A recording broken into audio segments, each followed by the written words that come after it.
माँ केते महान केते पवित्र ही ना जी आमर आंगुठी धरी चलवा शिखाई निजे न खाऊ पछे आमको खाइबाकू देइछि जी आमर आसीबा बाटकू सर्वदा चाहि बसी थाए सी हेउछि माँ आउ सेइथिपाई कोनोसी मुहूर्तरे प्रथमे आम पाटिरू आपे आपे बाहरी आसिथाए माँ माँ रो पणतकानी माँ रो आशीर्वाद जहा उपरे पड़े ताहार उन्नति ही उन्नति होइथाए। तालचेर बस स्टाण्ड निकटस्थ ओल्ड एज होम ठारे अंतेवासी आम गुरुजन मान सहित मिसी मुझे अत्यंत आनंदित हली बहुत खुशी हली समय बितेली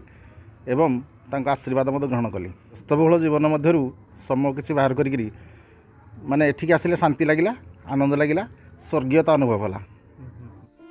किंतु समय चक्रर मायारे पड़ी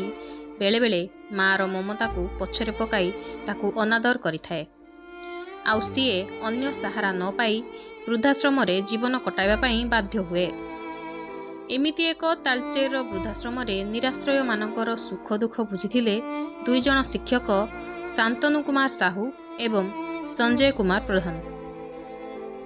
बुझिथिले माँ मानकर मनर कथा जत किंचित साहाଯ୍ୟର हाथ बढ़ाइथिले।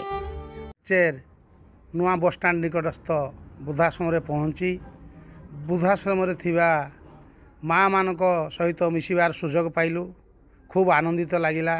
मनरे जहाँ दुख कष्ट थिला आमे भूलीगलु आउ एही अवसर रे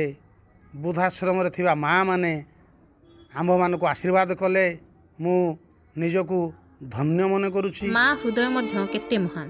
कहिथिले आम पाखरे आउ किछि नाही केवल सेही स्नेह टिकिए अछि मुंडरे हाथ देई आशीष टिके ढाली देथिले। थरे भाबंतु तो केते महान एही माँ पुणी काहेकि एमिति समय आसुछि थरे सुस्थ मनरे चिंता करंतु तो आमर कर्तव्य कौन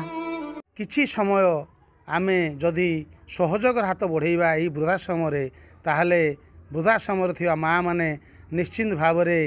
आनंदित होबे खुशी रे रहिबे सेमानक मुहरे जदि आमे हस फुटेई पारिबा ताहले आमे मध्य दुनिया को हसेई पारिबा। Bureau report Odisha news services.